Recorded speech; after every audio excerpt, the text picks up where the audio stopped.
ẹ̀yin ènìyàn wa bí àwọn agbésùnmọ̀mí ṣe lọ ń ṣe ìkọlù sí àwọn ìletò lélẹ́yìí o wọ́n ti fi àdúrà ń sí ara wọn wípé safe journey.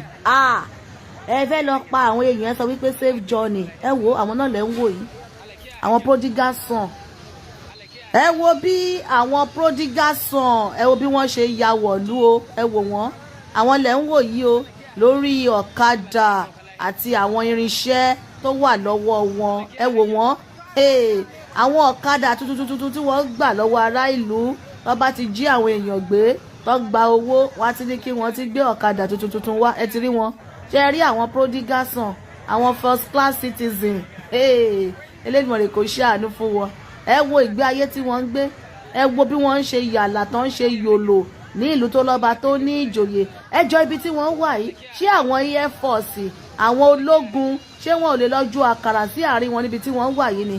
Ẹ wo ayé tí àwọn eléyìí jẹ ará ìlú gan ò jẹ́. Ẹ wo bí wọ́n ṣe to ọ̀kadà sí ìdí o tí wọ́n ti ń sọ fún ara wọn wípé wọ́n á lọ re wọ́n á bọ̀ re o. Ẹ wo á fi ohùn sí kẹ́ bá wa gbọ́ nǹkan tí wọ́n sọ. Wọ́n ti fi àdúrà wọ́n ti fi ń sin ara wọn lẹ́yìn ìgbà tí wọ́n kóra wọn jọ. Bí wọ́n ṣe kóra jọ tẹ́ ẹ wò yìí àdúgbò tí wọ́n fẹ́ lọ ya wọ̀ báyìí ni wọ́n ń gbáradì tí wọ́n ń lọ yẹn. Elédùmarè o wọ́n ṣe báyìí ń pa àwọn èèyàn lẹ́kún wọ́n ṣe báyìí ya wọ ìlú wọ́n sọ ìlú dahoro ìjọba dẹ̀ jókòó wọn ò rí nǹkan ṣe sí i. Ṣé bí a ṣe fẹ́ máa bá a lọ lélẹ́yìí bá nítorí Ọlọ́run Elédùmarè kó máa ṣàánú fún wa o.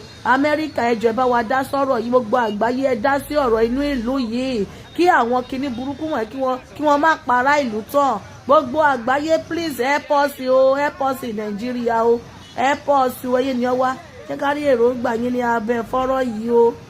A ò mà ní bọ́ sí wọn lọ́wọ́ tọmọtọmọ o. Àdúgbò táwọn eléyìí ń lọ báyìí Elédùmarè òkúlẹ̀ àbíyamọ o.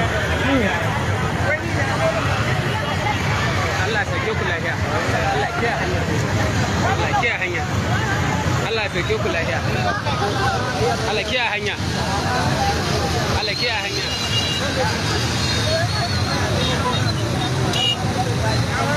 So, Allah kiyaye hanya.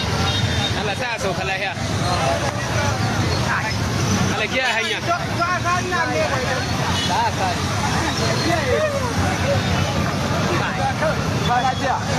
Allah kiyaye hanya. Allah kiyaye hanya.